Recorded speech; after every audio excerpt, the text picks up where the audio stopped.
محمد وبارک وسلم۔ الصلاۃ والسلام علیک یا رسول اللہ وعلی آلک واصحابک یا حبیب اللہ۔ هو الحبیب الذی ترجى شفاعته لكل حول من الاحوال مقتحم۔ یا رب بالمصطفى بلغ مقاصدنا واغفر لنا ما مضى یا واسع الکرم۔ یا اکرم الخلق ما لی من الوذ به سواک عند حلول الحادث الامم۔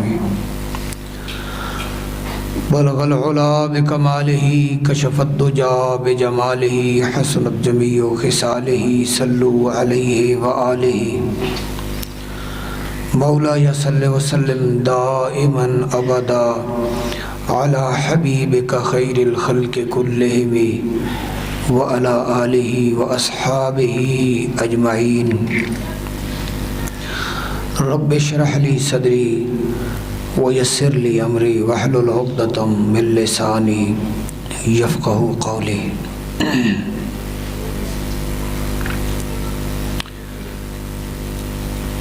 معزز سامعین،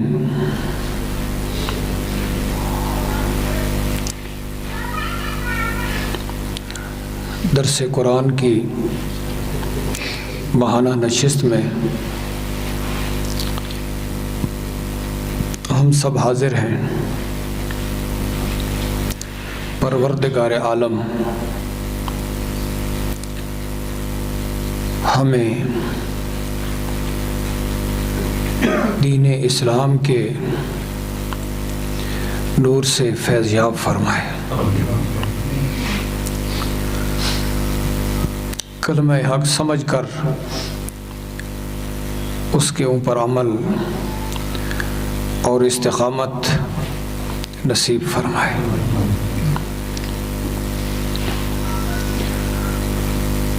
معزز سامعین، اللہ پاک جل شانہ کو مان لینا، اللہ پاک جل شانہ کی ذات کے اوپر ایمان لانا، اس کا معنی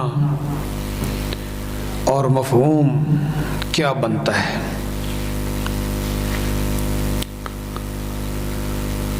کیا صرف یہ ہے کہ ہم رب تعالی جل شانہ کو مانتے ہیں اور وہ ایک ہے، بس اتنا ہی کافی ہے؟ اس طرح نہیں ہے، بلکہ رب تعالی جل شانہ کو ہم اپنا مالک، خالق، سب کچھ مانتے ہیں۔ رسول پاک صلی اللہ تعالی علیہ وسلم کے وسیلہ جلیلہ سے ہمیں اللہ پاک جل شانہ کے اوپر ایمان لانا نصیب ہوا ہے۔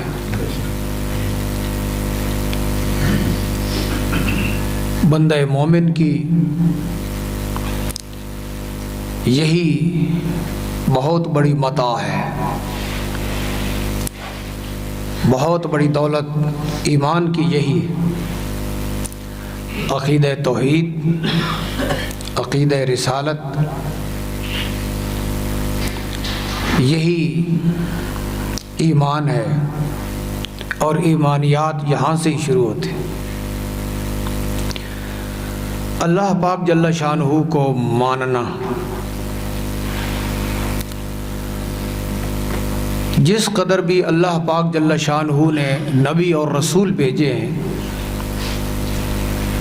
ان سب کا یہی مقصد تھا کہ اللہ جل شانہ کو مان جاؤ۔ تمام نبیوں اور رسولوں کا یہی مقصد تھا۔ الحمدللہ تعالی کہ ہم امت مصطفیٰ ہیں، ہمیں اللہ پاک جل شانہ کے اوپر ایمان لانا نصیب ہوا ہے، لیکن وقت کے گزرنے کے ساتھ ساتھ، ماحول کے تبدیل ہونے کے ساتھ ساتھ،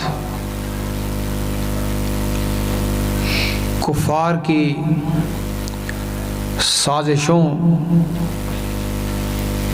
کے بعد اور ان کی چال بازیوں کی وجہ سے مسلمان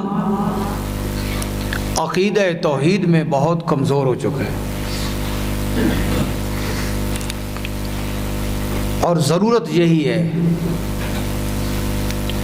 کہ اللہ پاک جل شانہ کے ساتھ جو بندہ مومن کا تعلق ہے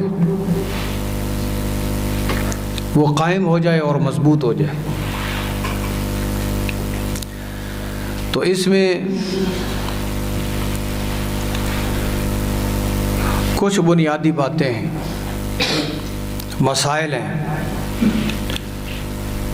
جن کی طرف توجہ اور جن کو یاد کرنا ضروری ہے کہ ہمارا ایمان اللہ پاک جل شانہ کی ذات پر ہے۔ وہ ذات وحدہ لا شریک ہے، حاکم ہے، خالق ہے، رازق ہے، رحمان ہے، رحیم ہے۔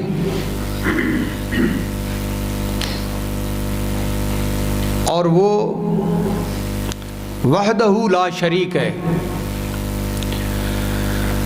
اس کی ذات کے اندر بھی کوئی شریک نہیں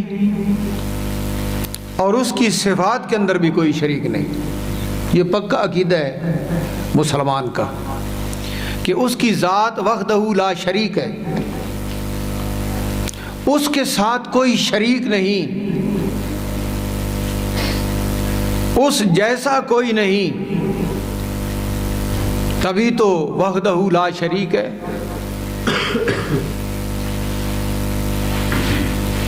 جو بت پرست تھے کفار،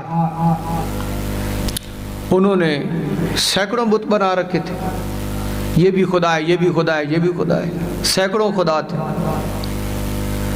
انبیاء اور رسول علیہ السلام کی تبلیغات اور تعلیمات یہی تھی کہ وہ ایک ہے اور وحدہ لا شریک ہے۔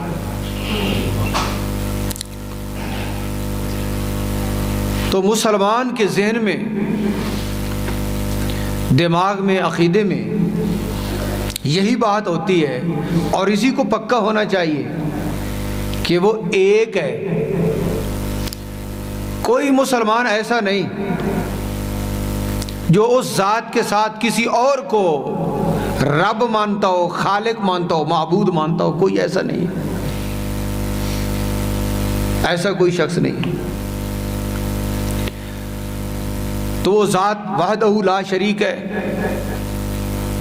اس ذات جیسی کوئی اور ذات نہیں۔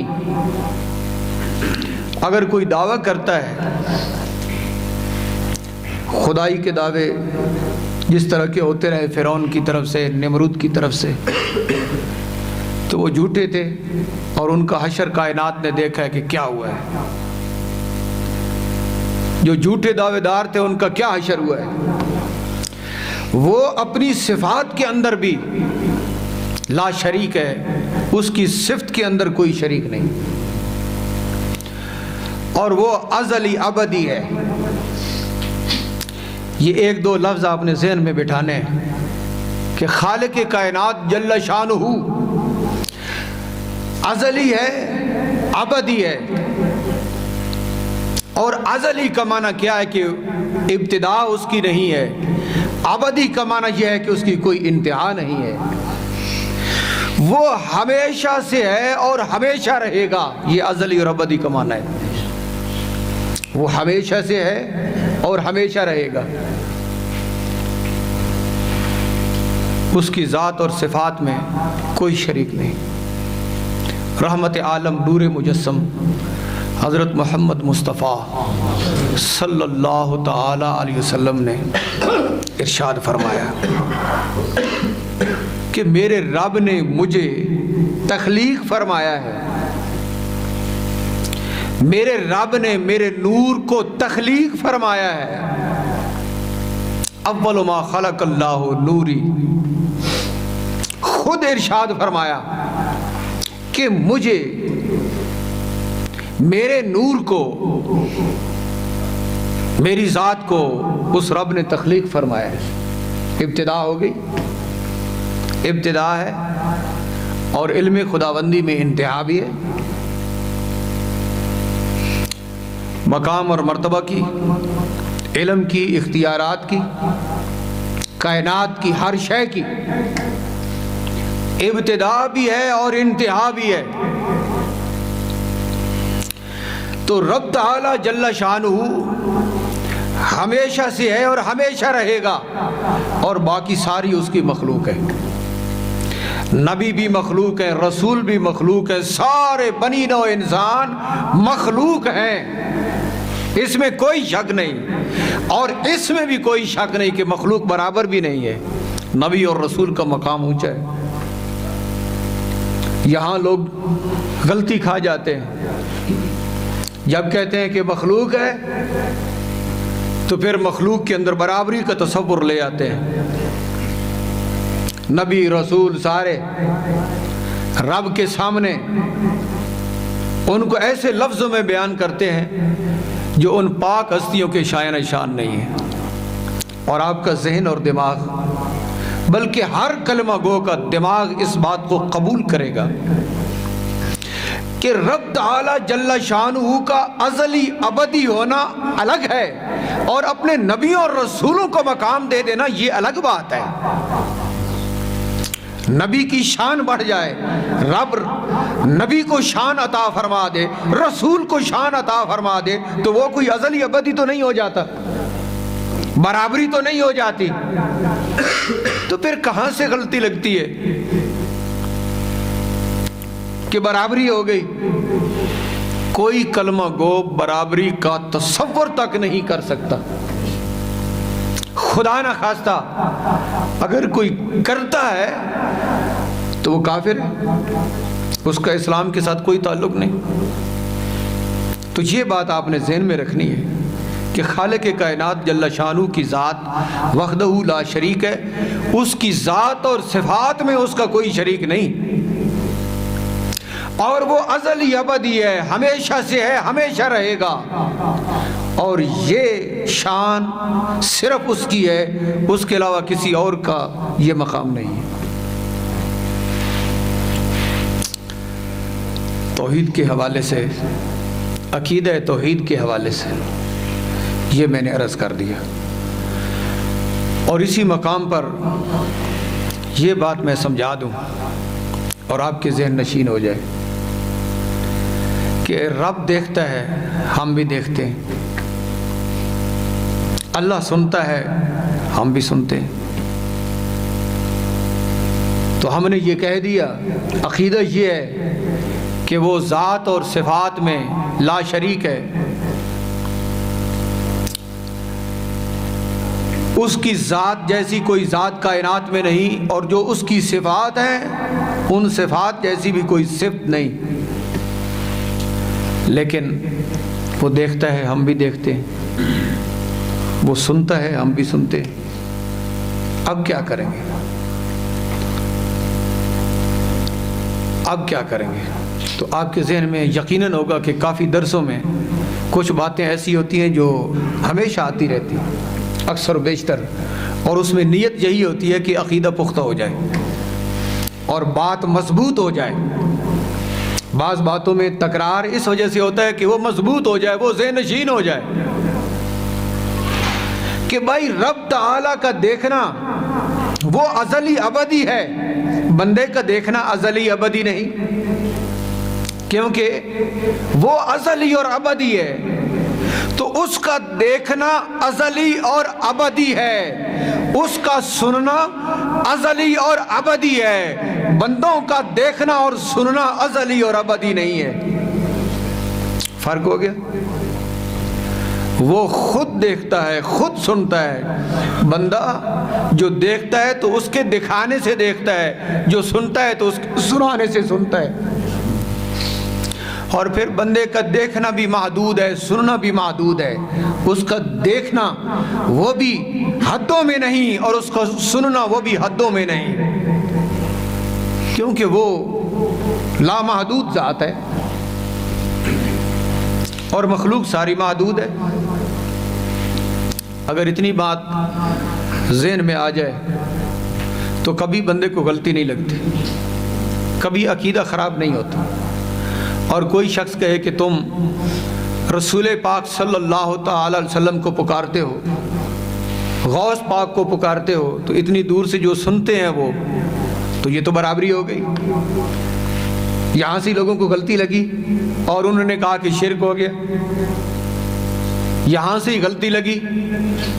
تو جو بندہ سمجھتا ہے اس حقیقت کو، وہ اس کو بتا دے کہ دور سے سنتے ہیں تو دور سے سننا ہے ہی مقام مصطفیٰ۔ اللہ تو دور سے نہیں سنتا، وہ تو دور ہے ہی نہیں۔ اس کو تو جو دور ثابت کرے وہ کافر ہے۔ کیوں؟ کہ وہ اپنی شان کے مطابق ہر مقام پر موجود ہے۔ اگر دور ثابت کرو گے تو پھر اس کے لیے جسم ثابت کرنا پڑے گا کہ فلاں مقام پر نعوذ باللہ بیٹھا ہوا ہے، تو ایسا تو ہے نہیں۔ وہ موجود ہے، جسم سے پاک ہے، اس کو تم دور نہیں ثابت کر سکتے۔ رسول پاک صلی اللہ تعالی علیہ وسلم اپنے مبارک جسم کے اعتبار سے اور اپنے اس وجود کے اعتبار سے دور ہیں اور دور سے سنتے۔ اللہ تعالیٰ دور نہیں ہے، اور پھر اللہ کی عطا سے سنتے ہیں، رب خود سنتا ہے۔ اور پھر رسول پاک علیہ الصلوۃ والسلام کا سن لینا اس کی ابتدا بھی ہے اور اس کی انتہا بھی ہے۔ وہ ازلی ابدی بھی نہیں۔ نبی پاک علیہ السلام جو سنتے ہیں اور دیکھتے ہیں تو اپنے رب کے محتاج ہیں۔ جتنا رب سناتا ہے اتنا سنتے ہیں، جتنا رب دکھاتا ہے اتنا دیکھتے ہیں۔ یہ بنیادی عقیدہ ہے توحید کے اعتبار سے، عقیدہ توحید کے اعتبار سے۔ اگر یہ بات ذہن نشین ہو جائے تو بہت سے لوگوں کی غلط فہمی دور ہو سکتی ہے۔ خواہ بخواہ امت مسلمہ میں ایک ایسی باتیں چل رہی ہے اور ایک دوسرے سے دوریاں ہو رہی ہیں اور بہت خرابیاں پیدا ہو رہی ہیں۔ یہ ایک بات عقیدہ توحید کے اعتبار سے۔ ایک اور بات ذہن میں رکھیں، وہ یہ کہ رب تعالی جل شانہ نے جو ہمیں ارشاد فرمایا کہ یہ کام کرو اور یہ کام نہ کرو۔ اب جو بندہ مومن اپنے رب کے اوپر ایمان رکھتا ہے، وہ ایک بات ذہن میں پکی بٹھا لے کہ رب تعالیٰ نے جو ارشاد فرمایا کہ یہ کرو، اس کام کے کرنے میں ہی دو جہانوں کی بہتری ہے، اور جس سے روک دیا ہے اس سے رک جانے میں ہی دو جہانوں کی بہتری ہے۔ یہ ایمان ہے، اور اس بات کو ذہن میں پکا کر لینا چاہیے۔ اسی کے گرد سارے معاملات گھومتے ہیں۔ جب بندے کو پتہ چل چکا ہے کہ اس کام کے کرنے کا اللہ پاک جل شانہ نے حکم فرمایا ہے، تو بندے کو یہ پتہ ہونا چاہیے کہ یہی کرنا ہے، اگرچہ بظاہر کچھ نظر آئے، اگرچہ بظاہر نقصان نظر آئے، اس کے کرنے میں ہی بہتری ہے، اور جس سے روکا ہے اس سے رکنے میں ہی بہتری ہے۔ اور جو وہ فرماتا ہے کہ کرو، اس کے اندر حکمت ہے۔ وہ حکمت ہمارے ذہن میں آئے یا نہ آئے۔ ایمان یہ ہونا چاہیے کہ بظاہر تو پتہ نہیں چلتا کہ اس میں کیا حکمت ہے۔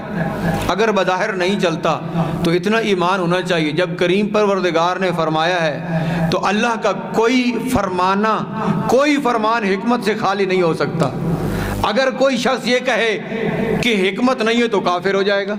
جل شانہ کوئی حکم ارشاد فرمائے اور اس میں کوئی حکمت نہ ہو، نعوذ باللہ، یا کوئی عقیدہ رکھے کہ حکمت نہیں ہے، فضول ہے، تو بندہ کافر ہو جائے گا۔ تو پھر کیا ایمان بنا؟ ایمان یہ ہے کہ ہمارا جب ایمان ہے اس ذات کے اوپر تو پھر ایمان کا تقاضا یہ ہے کہ جو اس نے فرمایا وہ کریں، اور یہ سمجھے کہ حکمت اسی میں ہے اور بہتری اسی میں ہے۔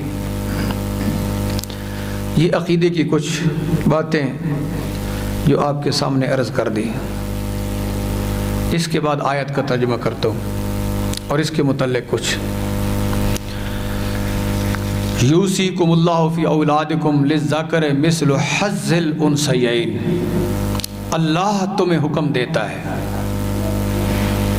اللہ تمہیں حکم دیتا ہے تمہاری اولاد کے بارے میں، بیٹے کا حصہ 2 بیٹیوں کے برابر ہے، بیٹے کا حصہ 2 بیٹیوں کے برابر ہے۔ اور اس کے بعد پھر آیات بینات میں مسائل وراثت چل رہے ہیں کہ جب کوئی شخص فوت ہو جاتا ہے تو پیچھے اس کی وراثت ہوتی ہے، جو وارث ہوتے ہیں اس کی بہت ساری قسمیں ہوتی ہیں، اور اس میں تفصیل ہے، یہ پورا ایک علم ہے۔ نبی پاک علیہ الصلوۃ والسلام نے ارشاد فرمایا کہ یہ نصف علم ہے، ارشاد فرمایا کہ یہ جو علم الفرائض ہے، وراثت ہے، یہ نصف علم ہے، اور اس کے بارے میں تاکید ارشاد فرمائی۔ اب یہاں ارشاد فرمایا کہ تمہیں تمہارا رب حکم دیتا ہے تمہاری اولاد کے بارے میں کہ ان کی وراثت اس طرح ہے کہ بیٹے کا حصہ 2 بیٹیوں کے برابر ہے۔ یہ تقریباً ہر شخص کو پتہ ہے۔ اب جو مسئلہ ہے وہ یہ ہے کہ بیٹیوں کو وراثت نہیں دیتے، معاشرہ بیٹیوں کو وراثت نہیں دیتا، اور قرآن کیا کہتا ہے؟ اللہ تمہیں حکم دیتا ہے تمہاری اولاد کے بارے میں کہ تمہاری اولاد کے وراثت کے یہ حصے ہیں، اور آگے مکمل اس کی تفصیل ہے آیات وراثت میں۔ یہ سورہ النساء ہے،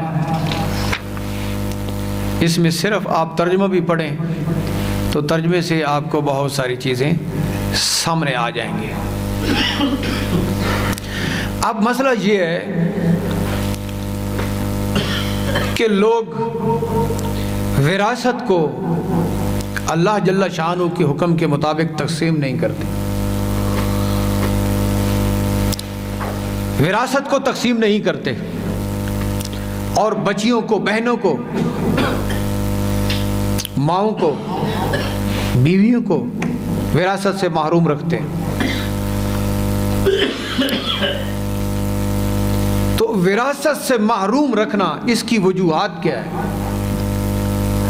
کیوں وراثت سے محروم رکھتے ہیں؟ تو میں نے ابتداً آپ کے سامنے یہ چند جملے بیان کیے ہیں کہ اللہ پاک جل شانہ کی ذات کے اوپر جو ایمان ہے، تو اس کا مفہوم یہ ہے کہ وہ خالق ہے، رازق بھی وہی ہے۔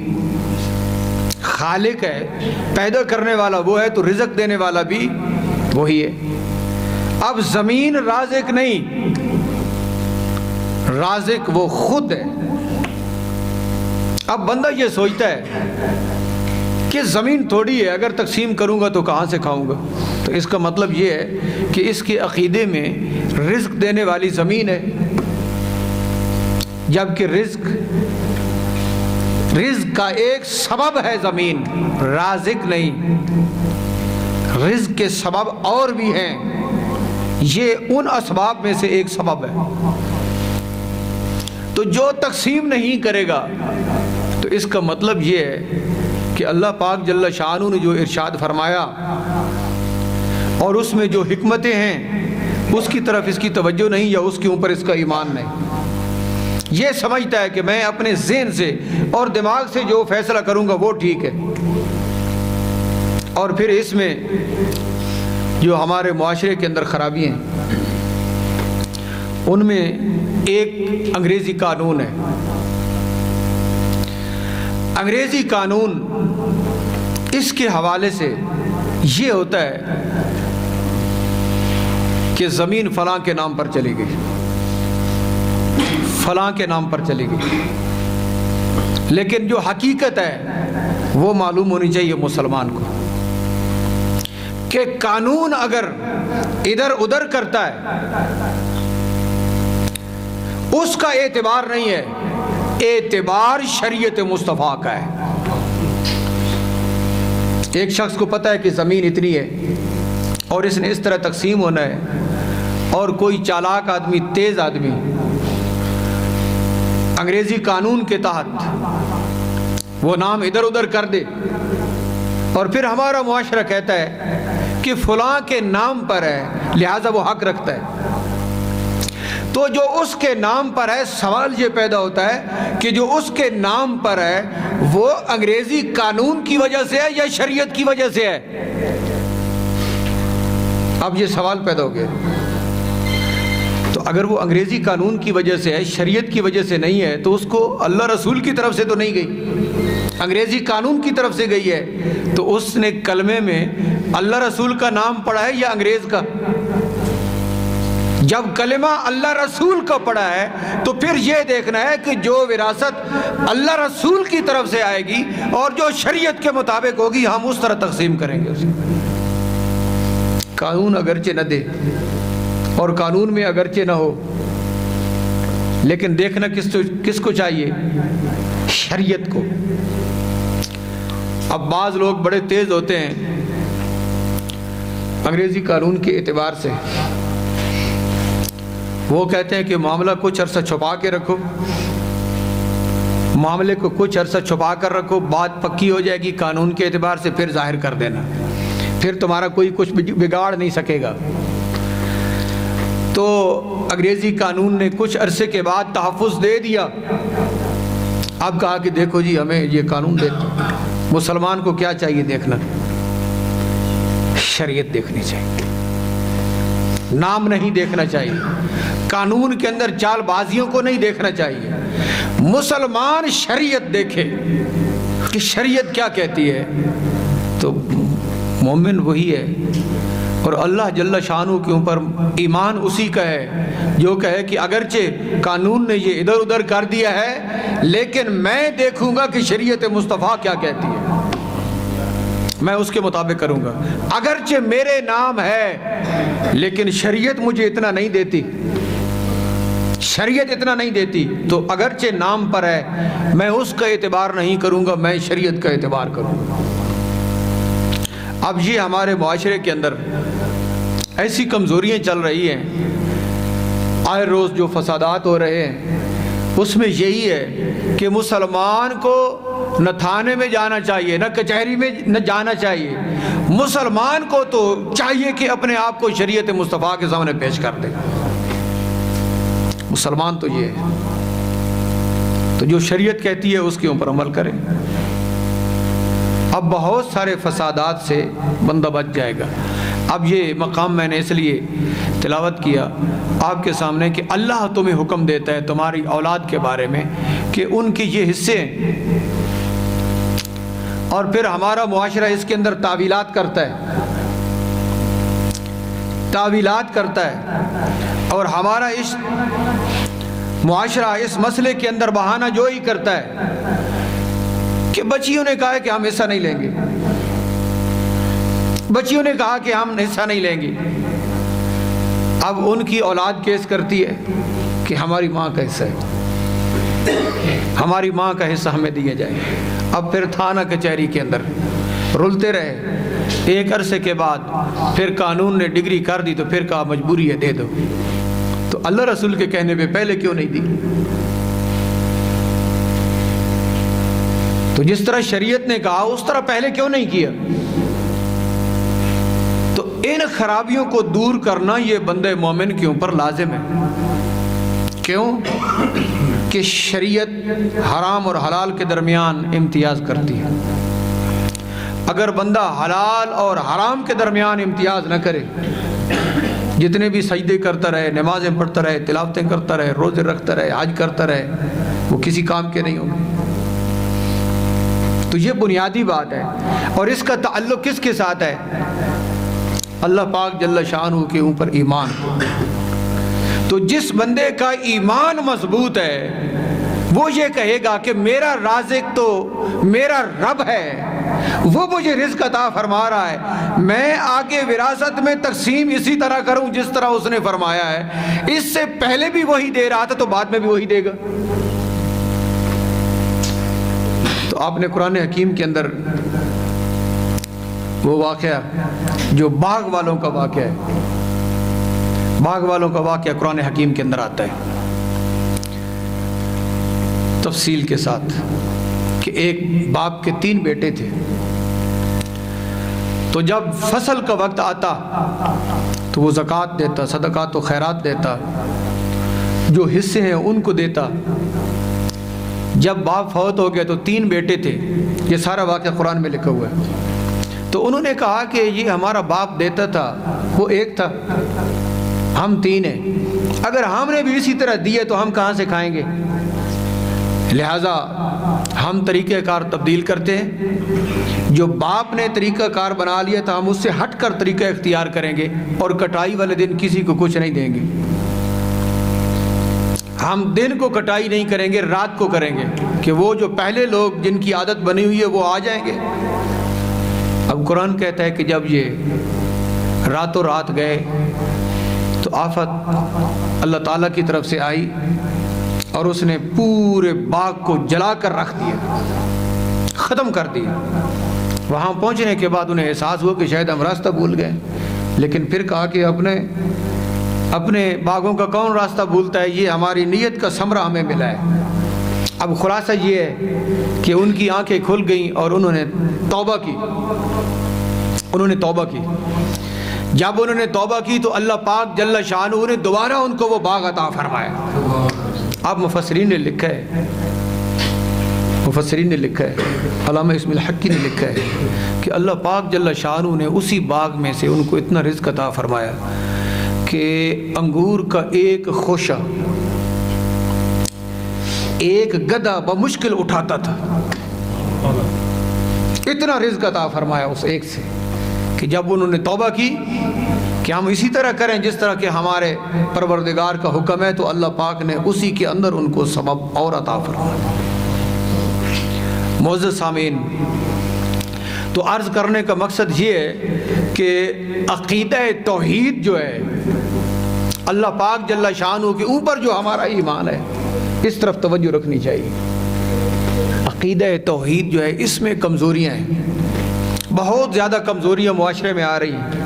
تو لاملا جب بنیاد کمزور ہوگی تو بنیاد ہی عقیدہ توحید ہے، تو جب بنیاد کمزور ہوگی تو لاملا اگلے سارے معاملات کمزور ہو جائیں گے۔ تو اس بنیاد کو مضبوط کرنے کی ضرورت ہے۔ ہر وہ کام جو اللہ پاک جل شانہ کے حکم کے خلاف ہے، اس کی شریعت کے خلاف ہے، اس کام کو چھوڑنا بندے کے لیے ضروری ہے۔ اپنے تمام معاملات کے اعتبار سے، تمام حالات و واقعات کے اعتبار سے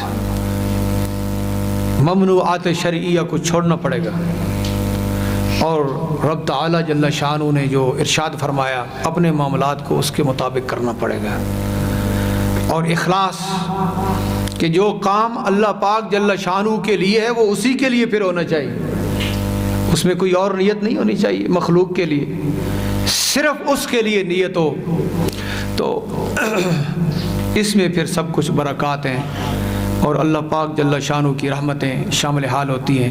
1-2 آیتوں کا میں ترجمہ کرتا ہوں صرف آپ لوگوں کو یہ بتلانے کے لیے کہ جو احکامات قرآن حکیم کے اندر واضح طور پر موجود ہیں، قرآن کی نص جس کے اوپر موجود ہے، جب معاشرہ اس کی مخالفت کرے گا تو پھر کہاں دین رہے گا؟ صریح نص جو اللہ پاک کی موجود ہے، قرآن حکیم کے اندر صریح حکم جو موجود ہے، اگر اس کی مخالفت ہوگی تو پھر کہاں مسلمانی رہے گی۔ للرجال نصیب مما ترک الوالدان والاقربون وللنساء نصیب مما ترک الوالدان والاقربون مما قل منه او کثر نصیبا مفروضا۔ صرف ترجمہ کرتا ہوں، مردوں کے لیے حصہ ہے اس سے جو والدین چھوڑ جائیں یا قریبی، جہاں جہاں وراثت بنتی ہے والدین کے علاوہ جو مورث ہے اور ہے، کیونکہ بسا اوقات بھائی کی طرف سے بھی آ جاتی ہے، شوہر کی طرف سے بھی آ جاتی ہے، تو جتنے بھی وہ مورث بنتے ہیں، والدین بنتے ہیں، اولاد بنتی ہے، والدین کی وراثت اولاد کی طرف آتی ہے، اولاد کی والدین کی طرف جاتی ہے، جب ان کی اولاد نہیں ہوتی تو پھر واپس والدین کی طرف جاتی ہے۔ تو کیا ارشاد فرمایا؟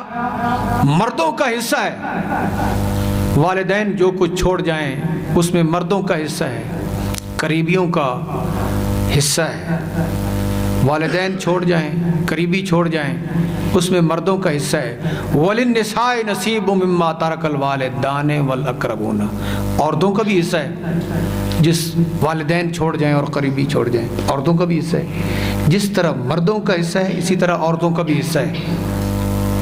قرآن کی نص ہے، مردوں کا بھی حصہ ہے، عورتوں کا بھی حصہ ہے۔ ہاں حصوں کے اندر پھر یہ تفصیل الگ ہے کہ مرد کا حصہ کتنا ہے، عورت کا کتنا ہے، کس صورت میں کتنا ہے، وہ الگ تفصیل ہے، لیکن حصہ ضرور ہے۔ اور پھر ارشاد فرمایا اس سے کہ تھوڑا ہو یا زیادہ، وہ جو وراثت آ رہی ہے نا، وراثت تھوڑی ہے یا زیادہ ہے، مردوں کا بھی حصہ ہے، عورتوں کا بھی حصہ ہے۔ نصیبا مفروضا، معین حصہ ہے، شریعت نے معین فرما دیا ہے کس عورت کا کتنا ہے، کس مرد کا کتنا ہے، تو جتنا معین فرمایا اتنا دینا فرض ہے۔ اب یہ ایک مقام ہے قرآن حکیم کا۔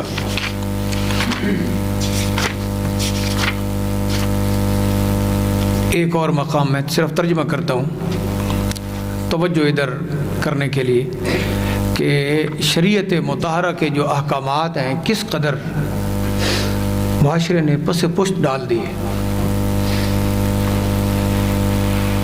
مسئلہ وراثت،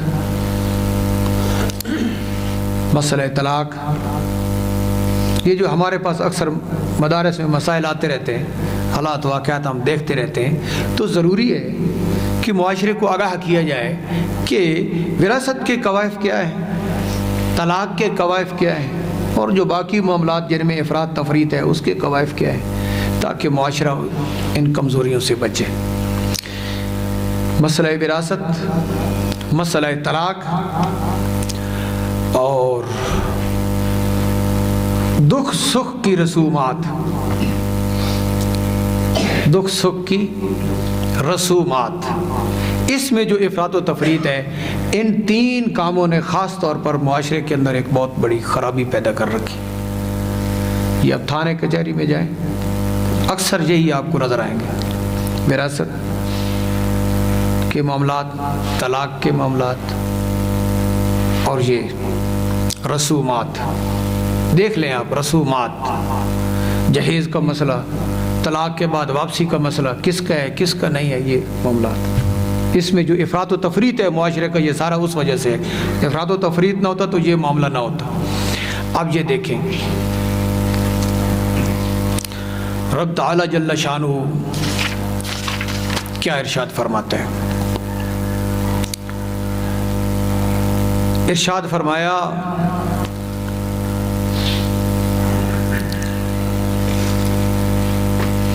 ان امرؤ ہلک لیس له ولد وله اخت فلها نصف ما ترک وهو یارثها ان لم یکن لها ولد فإن كانت اثنتین فلهما الثلثان مما ترک وإن كانوا إخوة رجالا ونساء فللذكر مثل حظ الأنثيين یبین اللہ لکم ان تضلوا واللہ بکل شیء علیم۔ ارشاد فرمایا کہ ایک ایسا شخص فوت ہو جاتا ہے جس کی اولاد نہیں ہے، لیکن اس کی بہن ہے، لا ولد فوت ہو جاتا ہے لیکن اس کی بہن ہے، ارشاد فرمایا کہ اس کی بہن کا نصف حصہ. اب یہ صریح قرآن کے اندر موجود ہے، میں صرف ترجمہ کر رہا ہوں. تفصیل مسائل وراثت کی اپنے مقام پر ہے لیکن یہ صرف ترجمہ ہے. اور یہ بہن کا وارث ہے اگر اس کی اولاد نہ ہو تو، بہن کی اولاد نہ ہو تو یہ بھائی اس کا وارث ہے. اگر یہ دو ہیں بہنیں دو ہیں تو پھر وراثت کے 3 حصے کیے جائیں گے، جن میں سے 2 حصے جو ہے 2 ثلث یہ بہنوں کے ہوں گے. اور اگر مرد عورتیں سارے ہیں وارث فللذکر مثل حظ الانثیین، تو پھر ایک مرد کا حصہ 2 عورتوں کے حصے کے برابر ہوگا. اللہ پاک جل شانہ تمہارے لیے بیان فرماتا ہے کہ کہیں تم گمراہ نہ ہو جاؤ. یبین اللہ لکم ان تضلوا، اللہ پاک جل شانہ نے بیان فرما دیا کہ تاکہ تم گمراہ نہ ہو جاؤ. تو اس کے مطابق کریں گے تو ہدایت ہوگی اور اس کے برعکس کریں گے تو گمراہ ہوگے. تو اللہ پاک نے اس کو بیان فرمایا کہ تم گمراہ نہ ہو جاؤ. تو پھر ضروری ہے کہ مسلمان کو پتہ ہو کہ ہم نے وراثت کے حصوں کو کس طرح تقسیم کرنا ہے. اب آخر میں ایک بات سنیں، وہ یہ ہے کہ میں نے جو اختصار کے ساتھ یہ آپ کے سامنے آیات وراثت کو کچھ پڑھا ہے، باقی ساری پڑھی ہیں، تو یہ آپ کو یاد تو نہیں ہو جائے گا، یاد نہیں ہو سکتا آپ کو، اور سارے مسائل بھی نہیں سمجھ آ سکتے، اور صرف یہ بھی یاد نہیں رہے گا آپ کو. لیکن ایک بات ذہن میں رہ جائے گی اور اسی کو ذہن میں رکھنا فرض ہے. وہ کیا ہے کہ وراثت میں شریعت کے ضابطے کی طرف ہمیں رجوع کرنا پڑے گا. جب بھی کوئی شخص فوت ہوگا تو اس کی پیچھے وراثت ضرور تقسیم ہونی ہے، تو اس کو تقسیم کرنا ہے اللہ رسول کے حکم کے مطابق.